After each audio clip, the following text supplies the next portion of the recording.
Along with General Grievous and Asajj Ventress, one of Anakin Skywalker and Obi-Wan Kenobi's greatest rivals during the Clone War was the bounty hunter Durge. Over 2,000 years old by the time of the galactic conflict, Durge had already solidified his reputation as one of the galaxy's greatest and most fearsome bounty hunters.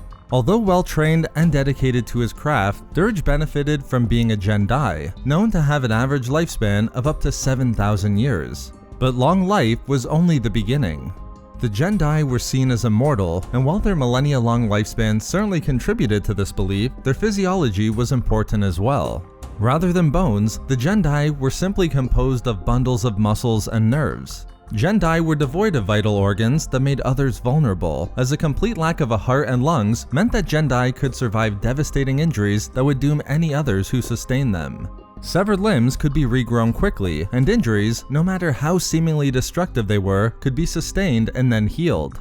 Even more, Durge not only benefited from these qualities enjoyed by the Jedi, but he was also provided with an advanced suit of armor and cybernetics roughly 1,500 years before the Clone War. After undergoing a grueling procedure along with his Mandalorian training master, Durge, who had taken up bounty hunting by that time, merged his body with his new armor, providing powerful new abilities to the already practically immortal Jedi bounty hunter.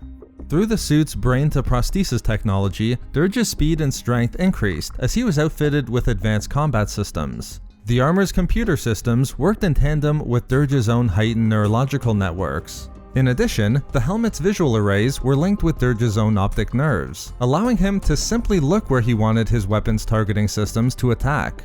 Without question, Durge was unparalleled in the combination of speed, strength, balance, and accuracy, propelling him to the position of one of the galaxy's most dangerous bounty hunters.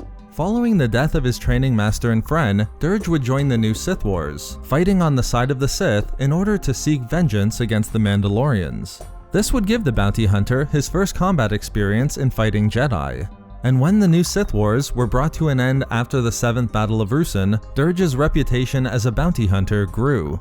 Although Durge's rivalry with the Mandalorians would catch up to him, where he was captured and removed from the galaxy for decades, the bounty hunter would eventually escape, emerging back onto the galactic stage by joining Dooku and the Separatists in the Clone War as a commander.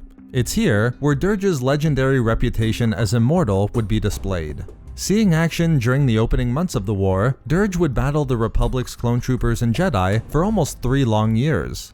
Durge fought against Jedi strike teams on Oma Dun and Queta, Obi-Wan on Munalist, Kit Fisto and Plo Koon during Operation Durge's Lance, and even his own separatist ally General Grievous himself. And during all of these encounters, the unique attributes Durge enjoyed from his Jedi lineage and cybernetics were on full display. Despite having entire limbs removed, being cut in half, run through with lightsabers multiple times, and literally blown up, Durge didn't just recover, but continued to pursue the Jedi and Grand Army. By the 3rd year of the war, it seemed as though Durge truly was immortal. However, this was proven not to be true, as the bounty hunter was finally stopped by none other than Jedi Knight Anakin Skywalker.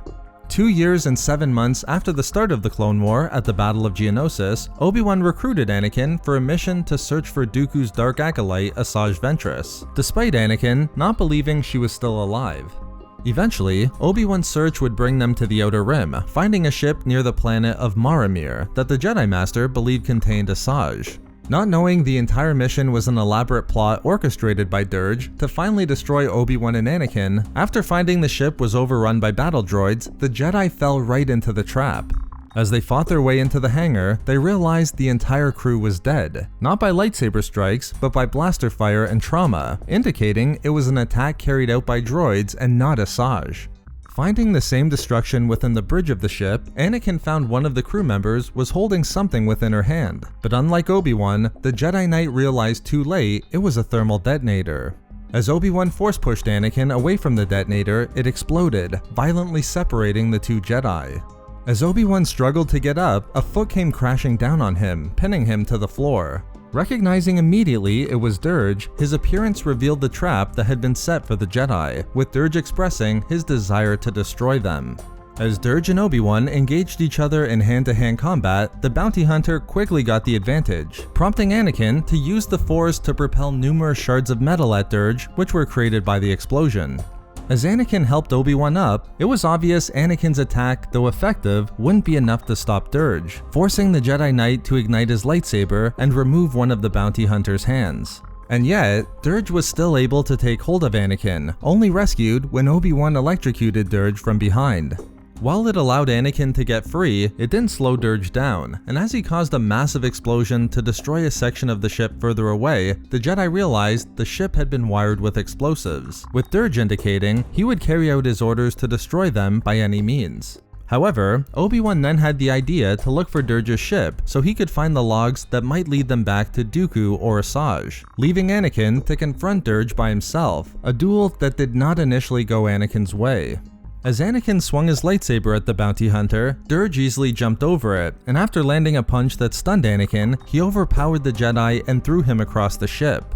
Only Anakin landed within a room containing numerous explosives set up by Durge, and when learning that their timers were running out, Anakin used the Force to throw them in Durge's direction, with the resulting explosion throwing the bounty hunter backwards.